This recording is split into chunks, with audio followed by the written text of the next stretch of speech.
একটা বিবাহিত মেয়ের জীবনে শুধুমাত্র বিয়েটাই সব কিছু না, বিয়ের পরেও আরও অনেক কিছু থেকে যায়। তার মধ্যে সবচেয়ে মূল্যবান জিনিস হচ্ছে তার সন্তান। তো আজকে আসসালামু আলাইকুম, আজকে সেই সন্তান নিয়েই কিছু কথা বলবো আপনাদের সাথে। আমার ছেলে এখন ক্লাস 1-এ পড়ে।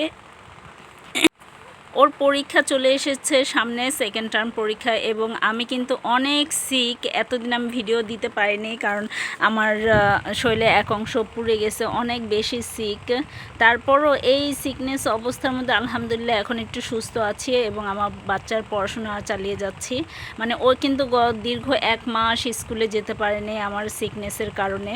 তো কিন্তু পরীক্ষার সামনে এসে পড়েছে, পড়া তো থামিয়ে রাখা যায় না, যেভাবে হোক পড়া চালিয়ে যাচ্ছি। এবং ও আমাকে অনেক কিছু জিজ্ঞেস করছে, তো আমি ভিডিও করলে ও প্রায় লজ্জা পায়। ওকে নিয়ে আমার অনেক স্বপ্ন যে ওকে আমি ডক্টর বানাবো। আলহামদুলিল্লাহ ওর মাথার ব্রেনও অনেক বেশি শার্প। ওকে আমি পড়াশোনা করালে ও সুন্দর করে পড়াশোনা করে এবং সেগুলো ক্যাচ করে ফেলে। তো এই সিকনেস অবস্থার মধ্যে আমার হাজব্যান্ড আমাকে অনেক বেশি হেল্প করে আলহামদুলিল্লাহ। তো আসলে স্বামী তো অনেকেরই আছে, কিন্তু স্বামী থাকলেই হয় না, মনের মতো স্বামী হওয়া লাগে এবং বুঝতে হয় স্ত্রী কী চায়, তার শরীর সুস্থ নাকি অসুস্থ। এই চাওয়া পাওয়াটাই আমাদের সমাজে অনেক স্বামীরা তাদের স্ত্রীদের দেয় না এবং পরকীয়ায় লিপ্ত হয়ে যায়। এই যে কাপড় আমি দেখাচ্ছি, আমি গত দীর্ঘ 1 মাস ধরে কোনো কাপড়ই ধুতে পারি না। আমার হাত যেহেতু পুড়ে গিয়েছে, আমার হাজব্যান্ডই সব কিছু করছে। ওর কাপড় চোপড়, আমার কাপড় চোপড়, অফিস, বাচ্চা সামলানো, খাওয়া দাওয়া সব কিছুই ও করছে আলহামদুলিল্লাহ। ওর মতো স্বামী পেয়ে আমি আসলেই খুশি অনেক।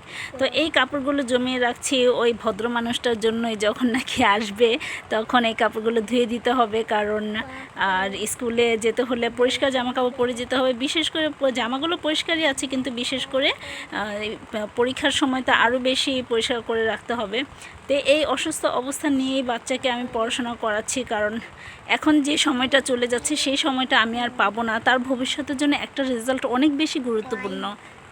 আমার ব্যক্তিগত মতামত থেকে আমি বলবো, একটা সংসারের মধ্যে 2 জন মানুষই থাকে, স্বামী এবং স্ত্রী।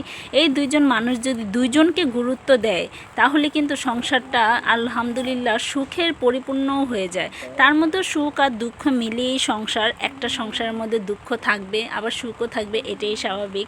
তো আমার জীবনে সুখও আছে, তেমন দুঃখও আছে। আমি আমার স্বামী আর সন্তান নিয়ে আলহামদুলিল্লাহ অনেক বেশি সুখী, এবং মাঝে মধ্যে দুঃখ আসে, কিন্তু সেই দুঃখগুলোকে আমি কিন্তু আমার নিজের মনে আনতে দেই না। যে আমি সবসময় চিন্তা করি আল্লাহ তাআলা আছে, আল্লাহ তাআলা কিন্তু সুখও দেয়, সুখের পরে আবার দুঃখও দেয়, আবার দুঃখের পর সুখ দেয়।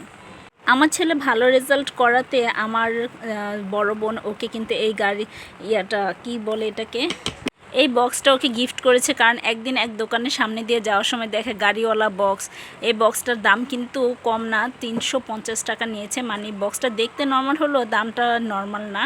আর আমার ছেলে একটা ভালো দিক হচ্ছে, ও পেন্সিল যে ইউজ করে একদম পুরো শেষ করে তারপর নতুন পেন্সিল নেয়। মানে আলহামদুলিল্লাহ আমি যা বলি তাই শোনে ও। তো এই বক্সটা ওকে ভালো রেজাল্ট করার জন্য গিফট করেছে। ওর নানু বাড়ি থেকে অনেক কিছু গিফট করেছিল, সেই ভিডিওটা আপনাদের সাথে শেয়ার করতে পারিনি। যাই হোক, অনেক কষ্টে আপনাদের জন্য ভিডিও ছাড়লাম। যদি ভালো লেগে থাকে লাইক, কমেন্ট, সাবস্ক্রাইব করবেন। Thank you.